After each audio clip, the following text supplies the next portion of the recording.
묵상기도하심으로 새벽 예배를 시작하겠습니다. 하나님 은혜와 사랑에 감사합니다. 우리에게 새날을 주시고 예배케 하신 은혜에 감사합니다.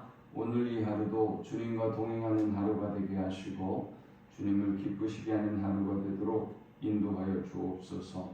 주의 백성들의 오가는 모든 발걸음을 하나님께서 안전하게 지키시고 보호하여 주옵소서. 오늘도 저들을 위해서 일하시고 싸우시는 주님의 세밀한 손길을 누릴 수 있도록 인도하여 주옵소서. 오늘도 우리가 생각하고 기도하는 것보다 넘치도록 응답하실 하나님을 찬양합니다. 예수님의 이름으로 기도합니다. 아멘. 찬송 490장 드리겠습니다. 주여 지난 밤 내 꿈에 배었으니 그 꿈 이루어 주옵소서. 밤과 아침의 계시로 보여주사 항상 은혜를 주옵소서. 나의 놀라운 꿈 정령남 있기는 장차 큰 은혜 받을 편이. 나의 놀라운 꿈 정령 이루어져 주님 얼굴을 배우리라. 마음 괴롭고 아파서 낙심될 때 내게 소망을 주셨으며 내가 영광의 주님을 바라보니 앞길 환하게 보이도다.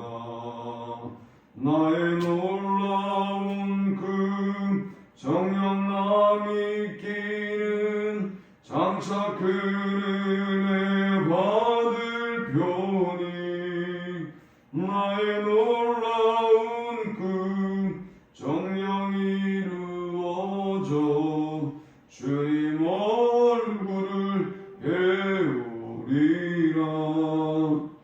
세상 풍조는 나날이 변하여도 나는 내 믿음 지키리니. 인생 살다가 죽음이 꿈 같으나 오직 내 꿈은 참되리라.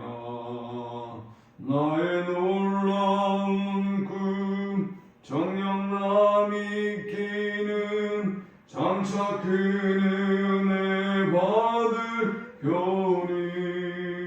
나의 놀라운 꿈 정령 이루어져 주님 얼굴을 배우리라.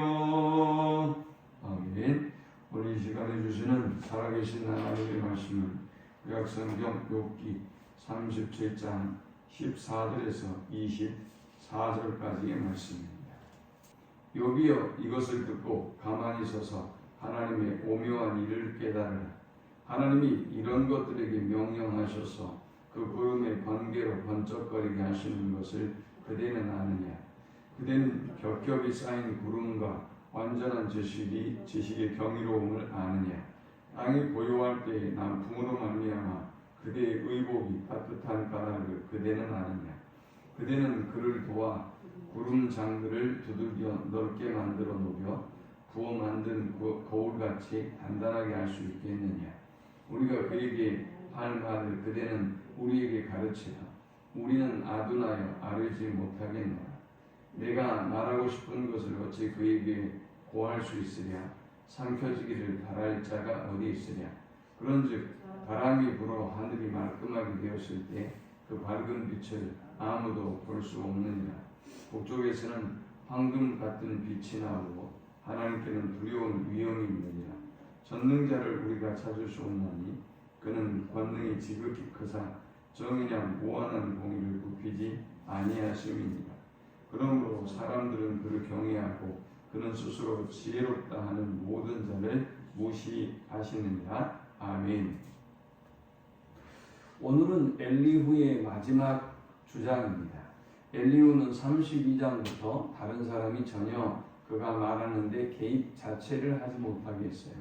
37장까지 계속 혼자만 말하고 있습니다. 지난 장에 우리가 37장 전반부에서 우리가 보았던 것은 엘리후는 하나님은 말씀하시는 하나님이다. 또 하나님은 온 땅을 주관하고 통치하시는 하나님이다.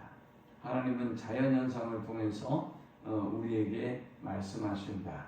우리가 알 수 없는 신묘막측한 방법으로 하나님은 온 땅을 통치하신다라는 것이었습니다. 오늘 본문에서는 우리가 세 가지 영적 교훈을 얻을 수 있는데요. 먼저 이 본문이 주는 첫 번째 영적 교훈은 하나님은 완전한 지식과 질서로 세상을 통치하신다라는 것입니다. 15절에 보니까 하나님이 이런 것들에게 명령하셔서 그 구름의 번개로 번쩍거리게 하시는 것을 그대가 아느냐. 그대는 겹겹이 쌓인 구름과 완전한 지식의 경이로움을 아느냐. 또 18절에는 보니까 그대는 그를 도와 구름장들을 두들겨 넓게 만들어 녹여 부어 만든 거울같이 단단하게 할 수 있겠느냐. 이 말은 하나님께서 창조하신 세상을 하나님이 하나님의 완전한 지식으로 통치하시고 주관하고 계신다라는 것입니다. 그러므로 인간은 이 하나님의 놀라운 지식, 또 하나님의 통치와 또 하나님의 질서를 이해할 수 없다라는 것입니다. 자, 이 본문이 주는 두 번째 영적 교훈은 인간은 힘이 없고 연약한 존재에 불과하다라는 것입니다. 첫 번째 명제는 하나님은 완전한 지식으로 또 그의 질서로 세상을 통치하신다 그랬는데, 이에 반해서 인간은 힘없고 연약한 존재에 불과하다라는 것입니다. 17절에 보니까 땅이 고요할 때에 남풍으로 말미암아 그대의 의복이 따뜻한 까닭을 그대가 아느냐? 이 말은 남풍이 어떻게 불어오고 남풍이 우리를 어떻게 따뜻하게 하는지 우리가 알 수 없다는 것이지요. 하나님이 하나님의 질서대로 하나님의 방법대로 이 남풍을 불게 하셔서 우리를 따뜻하게 해주시는데 우리는 그 남풍의 비밀을 알 수가 없다는 것입니다. 그 다음 19절에는 보니까 우리가 그에게 할 말을 그대는 우리에게 가르치라. 우리는 아두나여 아뢰지 못하겠노라. 내가 말하고 싶은 것을 어찌 그에게 고할 수 있으랴? 삼켜지기를 바랄 자가 어디 있으랴? 했습니다. 엘리후와 엘리후의 친구들은 알 수가 없기 때문에 내가 그 하나님의 비밀을 안다면 너가 우리에게 가르쳐 주라 라는 것입니다. 사실 이것은 욥에게 정말 가르쳐 주라는 말은 아니죠. 욥을 비웃고 조롱하는 말이에요. 또 21절 22절에 보니까 그런즉 바람이 불어 하늘이 말끔하게 되었을 때 그 밝은 빛을 아무도 볼 수 없느니라. 북쪽에서는 황금 같은 빛이 나오고 하나님께는 두려운 위험이 있느니라. 자, 이렇게 하나님은 그의 완전한 능력으로 또 완전한 지식과 질서대로 이 땅을 통치하시는데 인간은 연약하고 우둔한 존재여서 이것을 헤아릴 수가 없다는 것입니다. 19절의 표현대로 아두나여 아뢰지 못하겠노라. 하나님이 어떤 방법으로 어떤 지식과 능력으로 이 세상을 통치하시는지 우리가 알 수가 없다는 것입니다. 마지막 세 번째 우리가 이 본문을 통해 얻을 수 있는 영적 교훈은 하나님은 공의와 정의를 굽히지 않는 분이기 때문에 하나님을 경외하라라고 교훈합니다. 23절에 보니까 전능자를 우리가 찾을 수 없나니 그는 권능이 지극히 크사 정의나 무한한 공의를 굽히지 아니하심이니라. 인간은 우리의 우둔함과 우리의 연약함으로 말미암아 이런 하나님을 만날 수가 없다는 것입니다. 하나님을 이해할 수가 없다는 것입니다. 그런데 문제는 뭐냐? 하나님은 여전히 정의와 공의로 이 땅을 통치하신다는 것입니다. 그것이 뭐가 문제가 되는 겁니까?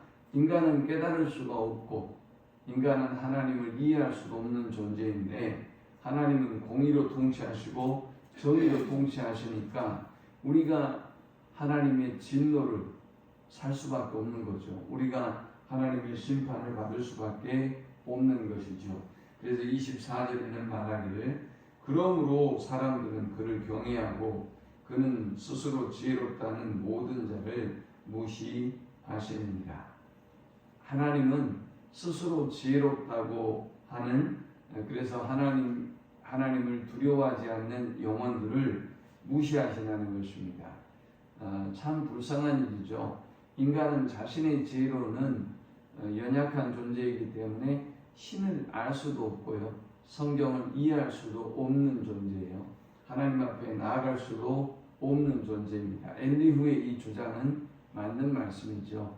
자, 그럼 이제 우리가 어떻게 해야 됩니까? 인간은 깨달을 수도 없고 그리고 또 하나님은 공의와 정의대로 그대로 이 땅을 통치하시고 심판하시는데 그러면 인간은 그 진노 아래 그 심판 아래 멸망해야 될 존재인 것입니까? 그러나 24절에 엘리후는 힌트를 주죠. 그러므로 사람들은 그를 경외하고 그랬어요. 자, 이 말은 그러므로 인간이 살 수 있는 방법은 회개하고 하나님을 경외하는 방법밖에 없다는 것입니다. 하나님을 두려워하고 하나님 앞에 자신의 죄를 인정하고 돌아오는 방법만이 인간이 살 수 있는 하나님의 공의를 면할 수 있는 방법이다라는 것입니다. 자, 지금까지 욥은 한마디 항변도 못했어요. 변호도 못했어요. 이렇게 엘리후의 긴 주장이 끝나고 난 이후에 하나님이 이제 욥에게 말씀하시고 이 욥기는 끝을 냈습니다.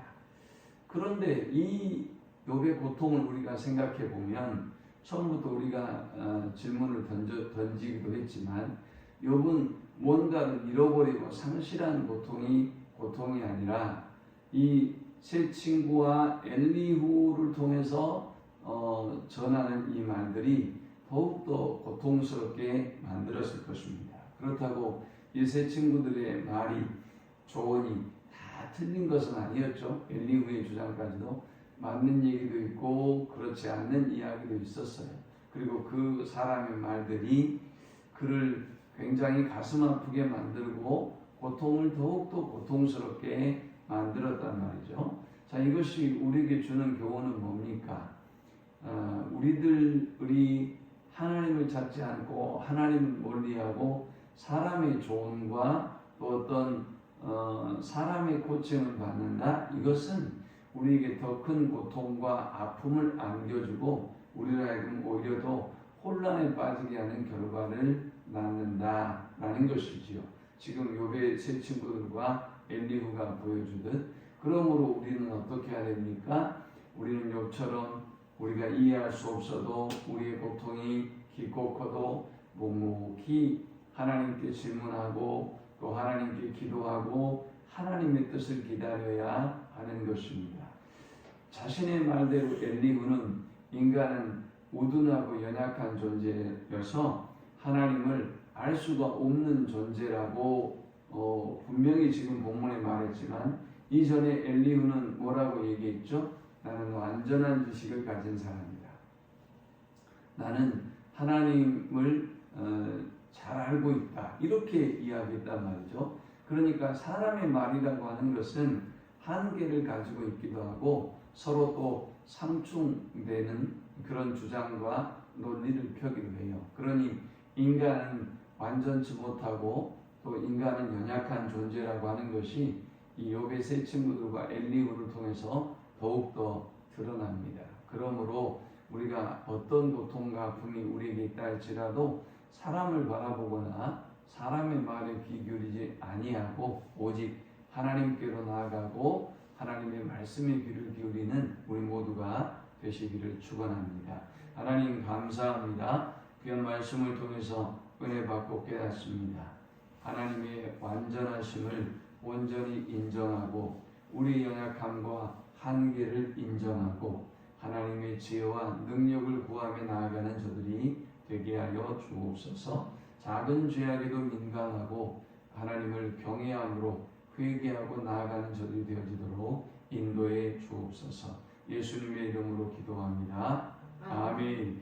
지금은 우리 주 예수 그리스도의 크신 은혜와 성부 하나님의 극진한 사랑과 성령의 인도고 교통 충만케 하심이 하나님을 경외하고 또 하나님을 인정하고 우리의 무지함을 인정하고 고백하며 오직 하나님의 능력에 힘입어 살기를 소망하는 모든 주의 백성들의 머리 위에 이제로부터 영원토록 함께 있을지어다. 아멘.